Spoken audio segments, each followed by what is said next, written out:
दोस्तों अभी 2 दिन पहले राहुल गांधी ने एक प्रेस कॉन्फ्रेंस में कहा कि भारत की जेनजी लोकतंत्र को बचाएगी, संविधान की रक्षा करेगी और वोट चोरी को रोकेगी। अब उनकी इसी बात ने समाज में एक नई बहस छेड़ दी है। कुछ लोग कह रहे हैं कि क्या राहुल गांधी भारत में भी नेपाल जैसी सिविल वॉर की स्थिति की तरफ इशारा कर रहे हैं? क्या यह बयान सिर्फ युवाओं को जोश दिलाने के लिए है या इसके पीछे कोई गहरी रणनीति छुपी है? और यही सवाल आज हर तरफ चर्चा का विषय बना हुआ है। असल में राहुल गांधी ने इस बयान से पहले वोट चोरी फैक्ट्री द डिलीशंस फाइल का मुद्दा उठाया। उन्होंने सीईसी ज्ञानेश कुमार पर सीधा आरोप लगा दिया। उन्होंने कहा कि मेरे पास काले सफेद सबूत हैं कि चुनाव आयोग उन लोगों को बचा रहा है जो भारतीय लोकतंत्र को तबाह कर रहे हैं। और फिर उन्होंने कर्नाटका चुनाव 2023 का जिक्र किया।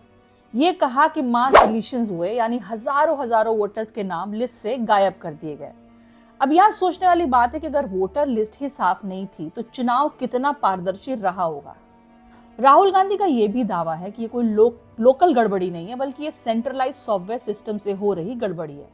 उन्होंने चुनाव आयोग से मांग की कि आईपी एड्रेस, ओटीपी लॉग्स और डिवाइस डिटेल्स पब्लिक किए जाएं। उनका सवाल साफ था, अगर सब कुछ पारदर्शी है तो डेटा क्यों छिपाया जा रहा है?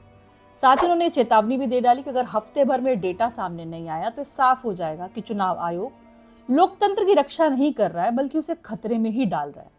अब इसी बैकड्रॉप में उनकी जेंजी वाली लाइन आई, जिसमें युवाओं को सीधे राजनीति के केंद्र में ला दिया। और यहीं से बहस छिड़ गई कि राहुल जी का इशारा सिर्फ प्रेरणा देने का नहीं था, बल्कि बड़े टकराव का एक संकेत था। चुनाव आयोग ने भी अपनी सफाई दी है। उनका कहना है कि ऑनलाइन कोई वोटर अपना नाम डिलीट नहीं कर सकता। हर आवेदन मैनुअल स्क्रूटनी से गुजरता है। लेकिन राहुल गांधी का पलटवार था, तो फिर कर्नाटका में मास डिलीशंस कैसे हुए? हजारों एप्लीकेशंस कहां से आए?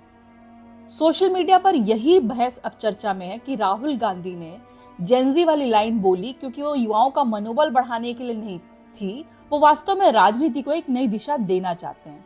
कुछ लोग मानते हैं कि ये लाइन युवाओं को मोबिलाइज करेगी, जबकि आलोचक पूछ रहे हैं कि क्या ये बयान समाज में ज्यादा तनाव नहीं बढ़ाएगा?